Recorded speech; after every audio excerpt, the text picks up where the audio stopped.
This is Italy's most popular TV show. A live take on the day's news with young male presenters and even younger female models. It gets 9 million viewers a night. The channel which makes this show is owned by Silvio Berlusconi. In fact, the Italian Prime Minister owns the majority of the country's television output, giving him what the opposition claim is unjust control over the media. But it is legal, and it's the style, glamour and sexuality of the young women on his TV shows that Berlusconi is transferring into Italian politics. These women are among Berlusconi's candidates for next month's European parliamentary elections. All under 30, with almost no political experience, they could soon be Italy's contribution to the decision-making process on European lawmaking, which would also affect Britain. Milan is the centre of Berlusconi's business, property and media empires. He is the third richest man in Italy and the country's longest ever serving Prime Minister. Controversy has always dogged Berlusconi. He's been tried and acquitted in 12 Italian court cases. Last week, his wife accusing him of cavorting with minors at a party he attended and selecting young women like Barbara Matera here to run for senior government posts based on their looks alone. The emperor, as his wife calls him, must be kept entertained, she says.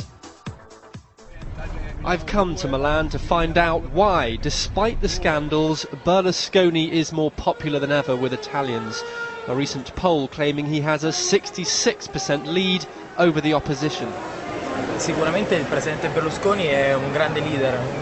sure, Berlusconi is a great leader. He charms the people. That's why his government now is doing so very well. The Italian Defence Minister Ignazio La Russa, one of Berlusconi's closest and oldest allies, was attending a local right-wing rally in Milan's centre. It's late for us. So what do you make of the political scandal going on at the moment under Berlusconi? There is no scandal. Non c'è nessuno scandalo. There is no scandal. I prepared the election list. I am the coordinator. I can reassure you that this is an absolute conspiracy of the media. Some of the girls are beautiful, others less so. But if they are beautiful, we don't mind. I found out one of the 3 young women at the centre of the controversy, Lara Comi, was going to be paraded in front of the public at another political event in Milan. What we've got here is Lara Comi parading around with a local elder politician, being manhandled by what seem to be sort of political PR heavies and handing out flowers to members of the public.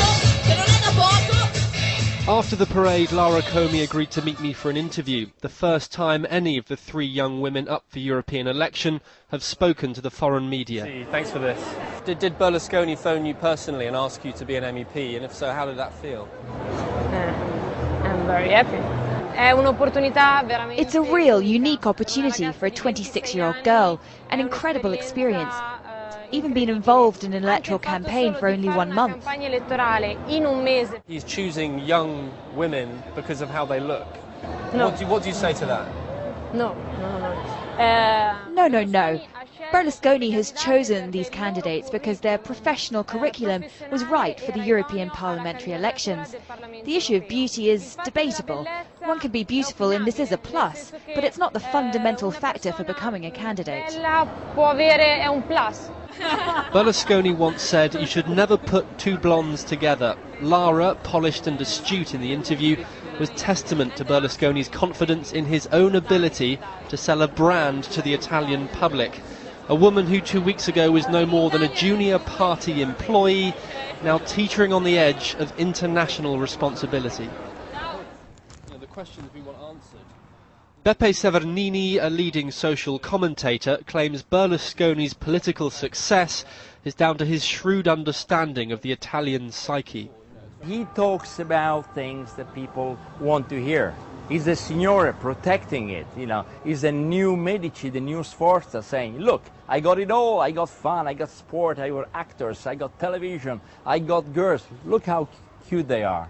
People love that. The man doesn't have a competition, the man is solid, and the man is a great marketing person. Berlusconi is in between Frank Sinatra, Juan Perón of Argentina, and maybe Rod Stewart, never a dull moment. Next, I went to the one place I was likely to actually meet Berlusconi, perhaps the biggest trophy of his empire, ownership of AC Milan. Berlusconi, for me, is a man with giant balls, excuse the expression, but he is our Emperor Minister. He's a great man, a sincere man, Berlusconi. He's a great man, our Silvio Berlusconi. We're happy with him, as long as they're over 18 years old. As David Beckham and Ronaldinho warmed up to play old rival Juventus in front of 90,000 fans, I met Lara Comey outside the VIP area. This is where she first met Berlusconi. When I first saw him, I leapt the fence, just over there, like an athlete. Ok, I ran to the president and we exchanged our first words. Lara also told me that Berlusconi had called her to say he had a sore neck and would not be at the game. If Berlusconi is the so-called emperor, then I guess this is his Colosseum. To foreigners, he may be crass and out of touch, but to the Italians, he's a football fan, he's a businessman, he gets the girls. He's not only the emperor, but to the majority of Italians, he's also one of the people. Harry Anscombe, More 4 News, Milan.